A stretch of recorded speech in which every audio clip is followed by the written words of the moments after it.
بسم اللہ الرحمن الرحیم۔ آج دارالفتاح گلزار طیبہ کی طرف سے دو مسائل لے کر آپ کے سامنے حاضر ہوا ہوں۔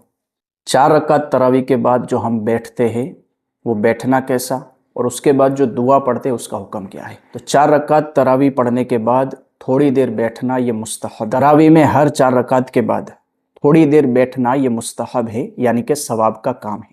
کرے تو ثواب ملے گا، لیکن اگر کوئی چھوڑ دے تو گنہگار نہیں کہہ سکتے اسے۔ دوسری بات کہ ہر 4 رکعت کے بعد تراویح کی ایک دعا پڑھتے ہیں، سبحان ذی الملک والملکوت، جو پوری دعا ہے۔ یہ پڑھنا کوئی ضروری نہیں، کوئی فرض یا واجب نہیں، پڑھنا بہتر ہے، پڑھے تو ثواب ملے گا، لیکن یہ سمجھنا کہ یہ دعا نہیں پڑھی تو اس کی وجہ سے تراویح پر کوئی خلل آئے گا، یہ بالکل غلط ہے۔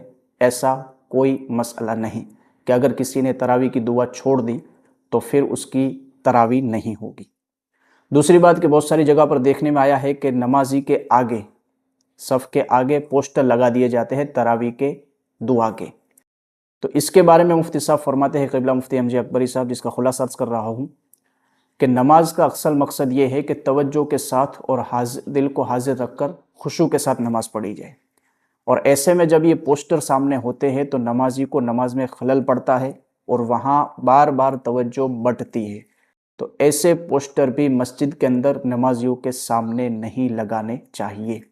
امید ہے کہ مسئلہ آپ کو سمجھ میں آ گیا ہوگا، اور ایک بات یاد رہے کہ ایسا ضروری نہیں کہ جو کام ہم کر رہے ہیں یا سالوں سے جاری و ساری ہے وہ کمپلسری ہی ہو۔ بہت سارے کام ایسے ہوتے ہیں جو فرض ہوتے ہیں، واجب ہوتے ہیں، اور بہت سارے ایسے بھی ہوتے ہیں کہ جو مستحب ہوتے ہیں، یعنی کہ ثواب کے کام ہوتے ہیں، کرے تو ثواب ہے، نہ کرے تو کوئی گناہ نہیں۔ تو اگر کوئی بندہ دور حاضر کے حالات کو دیکھ کر، لوگوں کی سستیوں کو دیکھ کر اگر صرف یہ دعا چھوڑ کر جلدی تراویح پڑھاتا ہے تو اس پر اعتراض نہیں کیا جا سکتا۔